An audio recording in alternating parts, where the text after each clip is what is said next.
Okay, here we go. I told you my readiness score 70, what? was 70? a 73. What is it normally? I like to be in the 80s. Oh, today I'm better than that, 76, but still not great. We'll see what this guy's readiness score is. This morning, wearable tech company Oura announcing a $900 million Series E funding round, bringing its valuation to $11 billion. We've watched this company's valuation rise now for many, many years. Joining us now first on CNBC is Tom Hale. He is the CEO of Oura. Of course, they make the wearable rings, and we always discuss how good or bad people's readiness is in the morning. So, Tom, $11 billion. When you got there, what was it? My readiness score today is 80. And Okay. if I thought about the day that we actually closed all the arrangements, I guess my readiness was about 11 billion. 11 billion. Okay. No. But when you first got to Oura, what was the valuation of the company? Oh, it was about 2.5 billion. So that was about 3.5 years ago. Wow. And so, look, one of the big questions that I imagine people are going to ask is, this is still a private entity. At what point do you say to yourself, you want to be a public company? You know, we want to focus on our customers. We want to continue investing in innovation. I think we're very happy to be a private company right now. We don't have to report earnings monthly or quarterly or every 6 months. But at the end of the day, I think we want to be ready to go public when the time is right. But we've got some work to do before we get there. When you say you got work to do, what kind of work? You know, we're scaling the business so fast and adding new employees, new business, expanding internationally, introducing new products. I think we just want to stay focused on that and not let the distraction of being a public company affect what we can do for our customers. Our mission's to improve human health, and that's where we want to spend our time and energy. So this is an emerging space. There are a whole bunch of competitors. You do it, I would argue, best on the finger as a ring. There's the Whoop. Apple's got the watch. Samsung and others have other devices. Garmin's now in it. So many people are trying to play in this space. How do you see the competition over time? You know, what's interesting is I think every American should have a wearable. It's part and parcel of living a healthy lifestyle and fostering healthy behaviors.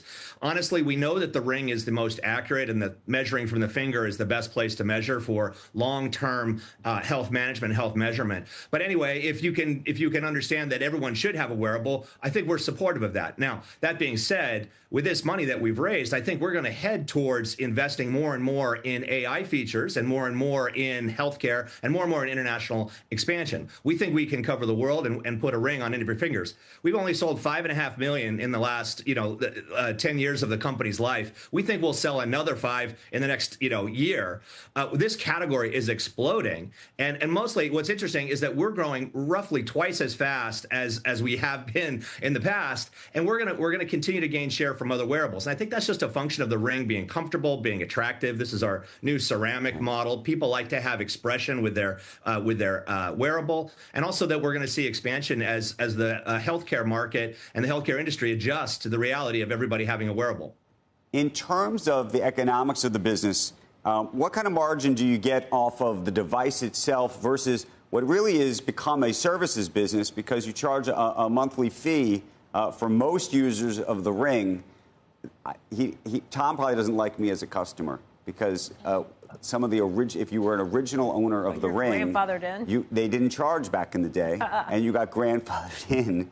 And so I don't know what percentage of your business, Tom, is some of the OGs that started wearing these things many years ago.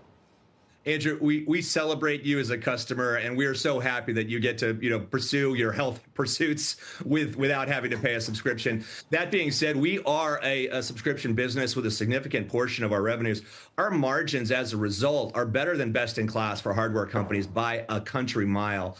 We do make a real investment in the product on an ongoing basis. So every month we're shipping new features, shipping new capabilities. We just introduced last week the ability for you to have multiple multiple rings on the same account, so you can switch between your ceramic ring or your metal ring or your daily driver, your workout ring, and make that really easy. We introduced new blood biomarkers. So we're going to continue to invest in the product so that every month you're getting new value. And that's the difference with our model. If you think about most hardware companies, that's kind of a ship it once, pay for it once kind of model. And for us, the ongoing value that we deliver supports an ongoing subscription membership fee, which really is an investment in your health. How far are we away? And I know, look, now you can obviously put the what do you call it, devices on, like a Dexcom kind of a device in your arm to figure out what's going on with your blood. But how far are we away from being able to measure a lot of things without actually having to prick us? You know, what else is out there? Well, there's lots of interesting technologies around non-invasive monitoring, and we're starting to see new technologies that are on the workbench right now that are not ready for prime time. The one that everyone has always been after is continuous glucose monitoring and measurement. That's very, very difficult, not just to achieve, but to do it at a level of accuracy. Obviously, if you are measuring your glucose for insulin, if you have diabetes, it's a life and death kind of situation. You want to be extremely, extremely careful. So the bar is very high, but there are additional sensing modalities. There's electrodermic activity. There's people who are working on near-infrared lasers. There's people who are working on Raman spectroscopy. These are all new techniques that I think in the next 5 to 10 years we're going to see arriving on various wearables, and it's going to unlock, I think, new dimensions of health. Hey, Tom, great to see you. Becky. I mean, I'm always attracted and drawn into these things, but then I wonder if I'm getting too freaked out by too many things. There's so many things you can do, whether it's like to poop in a box and send away to find out what's in your biome, or to get your blood tested to find out if you have 96 different types of cancer. Are there any of these things that you think are a step too far or just aren't ready for prime time? Well, you know, there certainly are a raft of wearables or tests that are not FDA regulated, that are not cleared or approved. We are not either. We've always made a promise of being clinically accurate. However, I do think that more information is a general good, even if it's just to remove fear. But the reality is that what we're trying to do is to change your behaviors. You know, we're not trying to kind of like get you to be obsessed about your scores, even though I know Andrew is obsessed with his. What we want you to be able to do is to be able to change your behavior for the better, because the way to live a healthy, long life is to make sure you're doing the basics, to sleep well, to eat well, to make sure you're watching and getting exercise, make sure that you're, you know, surrounding yourself with people who give you you know, some kind of uplift as opposed to stress. Those kinds of basics, they're fostered by healthy habits, and having something that's sort of in the background, think of it like a guardian angel.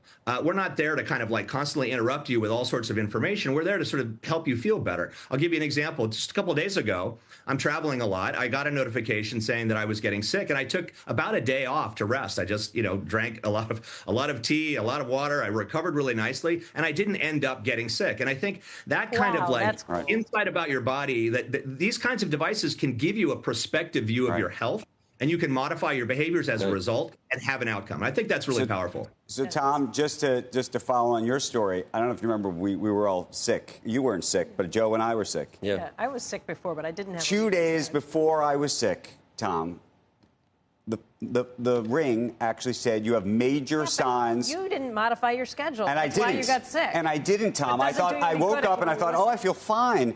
What's it saying? It doesn't. And I was looking through the numbers and I was like, my heart rate wasn't that much higher. What does it know that I don't know? And I was like, maybe it was just a blip, like it didn't get it. And then 24 hours later. You were traveling that entire time. I was traveling. I worked out that day. Anyway, dum-dum. I mean, Tom, thank you. The body doesn't lie. The body doesn't lie.